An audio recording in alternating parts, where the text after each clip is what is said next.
Let's get right to Sri Jagaraja for the latest on AIG. Hopes about some sort of bridging loan for the facility to stay above bankruptcy. Martin, yes. We're getting more clarity on this, and what we're hearing from our own sources at CNBC and also other agencies like the Wall Street Journal, also the New York Times, they're saying that it's going to be $85 billion in that region as far as the bridging loan is concerned.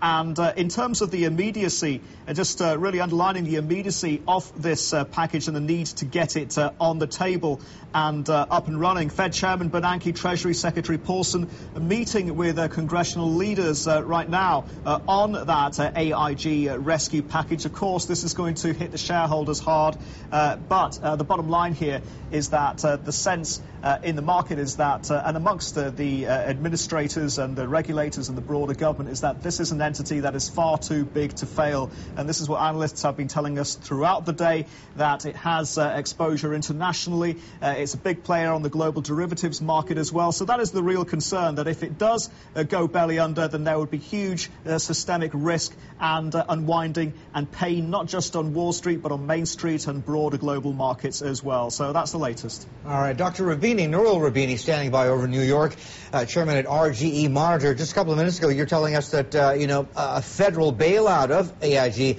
is the last thing that should happen. Otherwise, look, why not bail out Ford or GM? But again, back to this whole issue of too big to fail, this is a giant with $1 trillion balance sheet. It's got $14.5 billion in collateral calls after being whacked after Moody's, S&P, Fitch dropped the hammer on their ratings. If not $85 billion from the government, what should the government do? Or should it do anything at all? Well, first of all, AIG should have been properly regulated and supervised.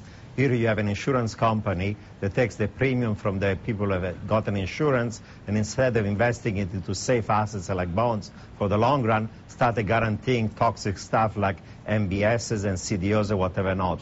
So where was the regulation supervision? They screwed up big time over and over again. Now we're in a situation in which the profits have been privatized and now the losses have been socialized. It happened with Bear Stearns, it happened with Fannie and Freddie, it's happening right now with AIG, it's going to happen next with GMAC, with GE, GM, Ford, the airlines, and where is the end of it? This is not a market economy. This is socialism for the rich, for the well-connected Wall Street.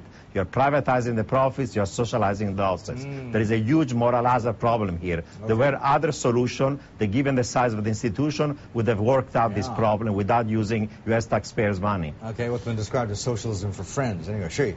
Thanks, Martin. Dr. Roubini, what does all this tell you about the risk management controls or possibly lack thereof at places like Bear and Lehman Brothers?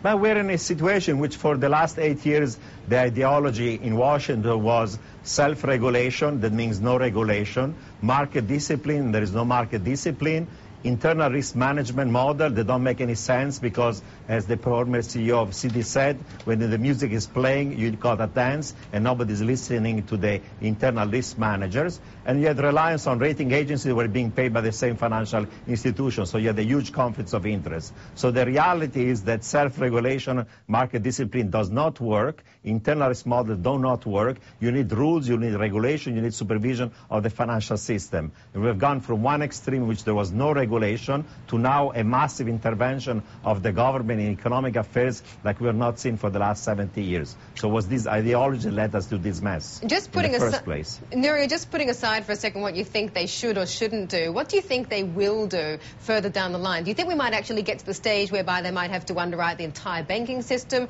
They might have to have direct purchase of houses or at least mortgages? I mean, what do you think is the end game here? Well, first of all, deposits are insured in the United States. You're going to have several hundred banks that are going to go belly up, and therefore the deposit insurance implies that those deposits are guaranteed.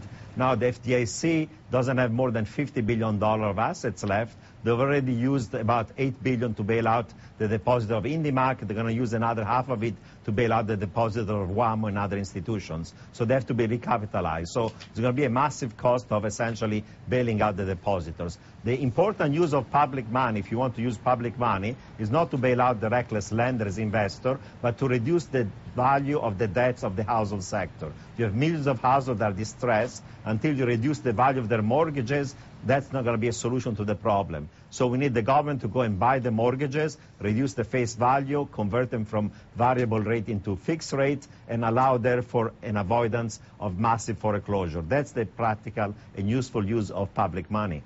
It's been a pleasure to talk to you. Thank you very much for your views on our show. Nouriel Roubini, chairman of RGE Monitor.